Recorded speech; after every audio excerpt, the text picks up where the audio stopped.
अस्सलाम वालेकुम, कैसे हाल हैं जी। फ़िलहाल हमारा वीकेंड चल रहा है जर्मनी में।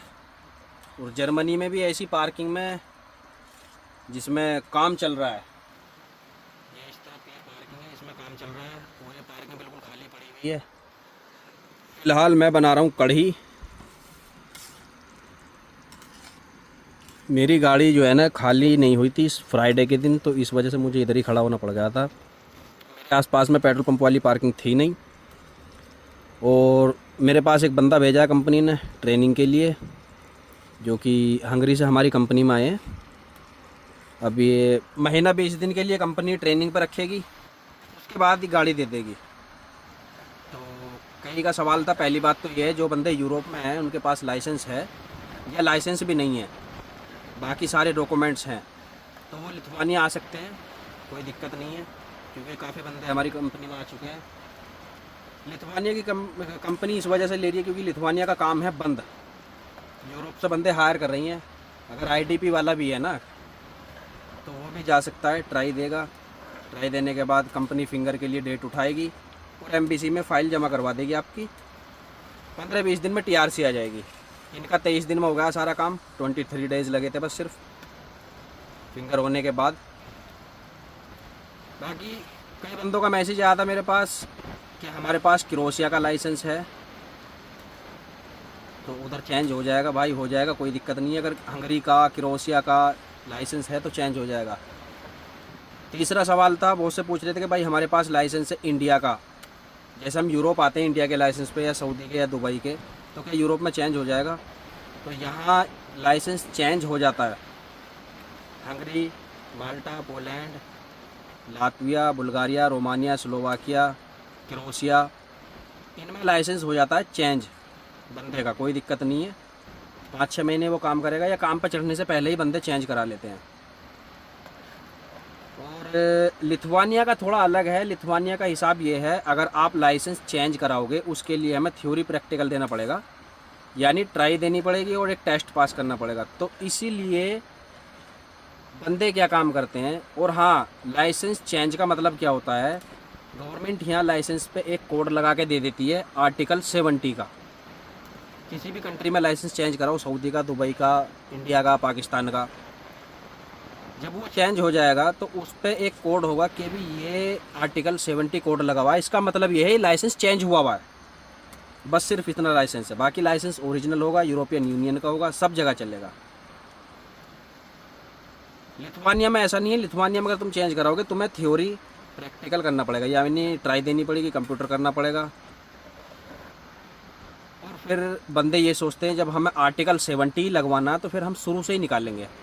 लिथुआनिया में अगर लाइसेंस शुरू से निकालते हैं फिर आर्टिकल 70 नहीं लगता। उसका मतलब ये होता है इसने पढ़ के निकाला है शुरू से, कार का, ट्रक का, ट्रेले का। तो ये आर्टिकल 70 में और विदाउट आर्टिकल 70 में ये डिफरेंस है और कुछ नहीं है। बाकी लाइसेंस सब जगह चलता है। बस कहीं आदमी जर्मनी मूव होना चाहता है तो जर्मनी में कुछ कंपनी ऐसी हैं आर्टिकल 70 कोड पर लेती नहीं है, और जिसके पास शुरू से लाइसेंस होता है विदाउट आर्टिकल 70 उस पर ले लेती हैं। लेकिन वो नहीं है हर कंपनी ले लेगी उस लाइसेंस पे भी। बहुत सी ज़्यादातर कंपनी ऐसी हैं वो लाइसेंस को कम, लैंग्वेज को ज़्यादा मान्यता देती हैं, डच होनी चाहिए। तो ये है भाई, किसी के पास डॉक्यूमेंट्स हैं, वो यूरोप में है तो लिथुआनिया जा सकता है, कोई दिक्कत नहीं है, वो हो सकता है। अगर आईडीपी भी है, सिर्फ गाड़ी चलानी जानता है, अपने डॉक्यूमेंट्स तैयार करे, लिथुआनिया जाए, ट्राई दे। लिथुआनिया का रिजल्ट भी सही है, बिल्कुल बढ़िया। 15-20 दिन में टीआरसी आ जाएगी। रिफ्यूजल बहुत कम है, 0.5% ही चांस है बस रिफ्यूजल के, नहीं तो नहीं है। क्योंकि लिथुआनिया इस टाइम है बंद। लिथुआनिया भी बंद है, हंगरी भी बंद है, पोलैंड का बस ऐसे ही चल रहा है 50-50, वहाँ अपॉइंटमेंट की दिक्कत होती है। तो ये था लाइसेंस का कि भाई वहाँ इंडिया का, एक भाई ने पूछा था मेरे पास इंडिया का ट्रांस लाइसेंस है क्या, वहाँ चेंज हो जाएगा? अगर आप आ रहे हो बुल्गारिया, रोमानिया या किसी ऐसी कंट्री में तो हो जाएगा, कोई दिक्कत नहीं है। क्योंकि लिथुआनिया तो बंद है, वो अदर कंट्री में ही आओगे तो हो जाएगा भाई, कोई दिक्कत नहीं है। और कुछ भाई ऐसे हैं जो हंगरी में है, उन्होंने मुझसे पूछा था, एक भाई माल्टा में है और एक क्रोएशिया में है। उन्होंने पूछा था भाई हमारे पास लाइसेंस है क्या हम हो सकते हैं? बिल्कुल हो सकते हो, जाके ट्राई दो। कंपनी बिल्कुल नियरेस्ट अपॉइंटमेंट उठा के आपको देगी। क्योंकि ये बंदे जो मेरे पास, जो मेरे साथ भाई हैं ना, ये आए थे हंगरी से, और हमारी कंपनी में इन्होंने ट्राई दी थी। एक बंदे ने काम करवा दिया था इनका, और अभी इनके सारे डॉक्यूमेंट्स होने के बाद ये आ चुके हैं कल हमारी गाड़ी पे ट्रेनिंग के लिए। अब थोड़ा बहुत सीखेंगे 10-15-20 दिन, उसके बाद यहीं से इन्हें गाड़ी मिल जाएगी। तो लाइसेंस का ये है, लाइसेंस का डाउट तो आपका क्लियर हो गया होगा। शाम को मैं बनाऊंगा वीडियो एक पीसीसी पर। इंडिया की पीसीसी के 10,000 रुपये ले लिए एक बंदे ने किसी से। उन्होंने मुझे बताया यार भाई पीसीसी मुझे पोस्टाइल करानी थी, लेकिन उसके 10,000 रुपये ले लिए, यानी 100 गुना ज़्यादा, 99 गुना ज़्यादा ले लिए, 99.5 गुना ज़्यादा पैसे ले लिए। अब तुम समझ सकते हो। तो शाम को मैं वीडियो डालूंगा पीसीसी की, बहुत ही आसान है, कांटेक्ट कर सकते हो। अगर ना भी जा सकते हो तुम तो मैं भी नहीं गया हूँ, मैंने भी जो डॉक्यूमेंट्स, कुछ भी सर्टिफिकेट आपको पोस्टाइल कराने हैं उनसे कांटेक्ट कर सकते हो। पूरी एजेंसी हो बड़ी, और पीसीसी की भी ज़्यादा पैसे नहीं लेगी।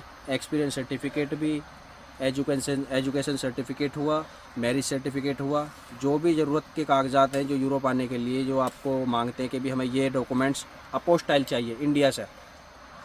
सऊदी वालों के लिए तो मैं बता चुका हूँ। तो उसके लिए मैं शाम को वीडियो बनाऊँगा।